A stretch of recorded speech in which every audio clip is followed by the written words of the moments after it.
حضرت سلیمان علیہ السلام۔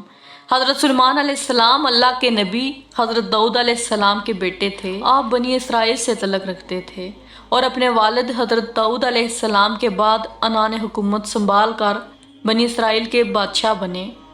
آپ اللہ کے سچے پیغمبر، انصاف پرور بادشاہ تھے۔ اللہ نے انہیں خفت اقلیم کی بادشاہت عطا فرمائی اور وہ صرف انسانوں کے ہی نہیں بلکہ تمام مخلوقات کے بادشاہ تھے۔ چرند پرند اور جنات وغیرہ سب ان کے تابع و فرما بردار تھے۔ اللہ تعالیٰ نے حضرت سلیمان علیہ السلام کو جتنا وسیع و عریض ملک عطا کیا ایسا کسی جن و بشر کو نہیں دیا۔ اس کے باوجود حضرت سلیمان علیہ السلام میں ذرا بھی تکبر نہ تھا۔ وہ اپنے اخراجات کے لیے شاہی خزانے سے ایک پیسہ بھی نہیں لیتے تھے۔ اپنے ہاتھ سے زنبیل سی کر اور اسے فروخت کر کے گزر بسر کرتے تھے۔ کھانے کے لیے وہ اپنے ہاتھوں سے جو پیس کر آٹا بناتے اور اس کی روٹی پکا کر کھاتے تھے۔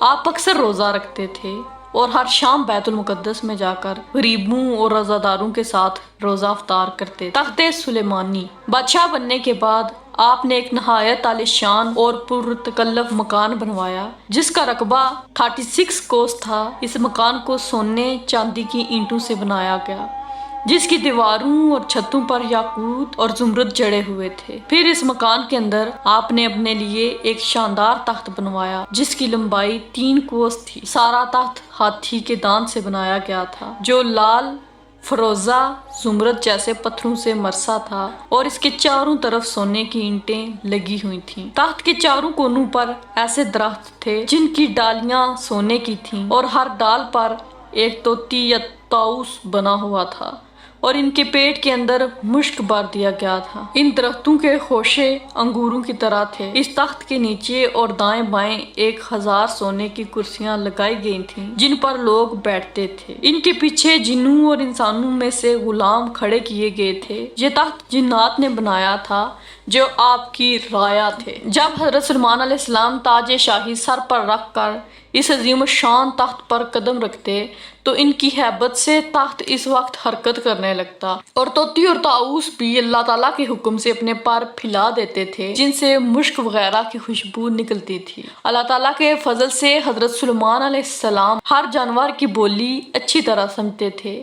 جب آپ تاج شاہی سر پر رکھتے تو تمام پرندے تخت کے اوپر معلق ہو کر آپ کے سر پر سایہ کرتے تھے۔ جس مکان میں تخت سلیمانی تھا اس میں کئی محرابیں تھیں جہاں عابد و زاہد لوگ بیٹھ کر عبادت الہی کرتے تھے۔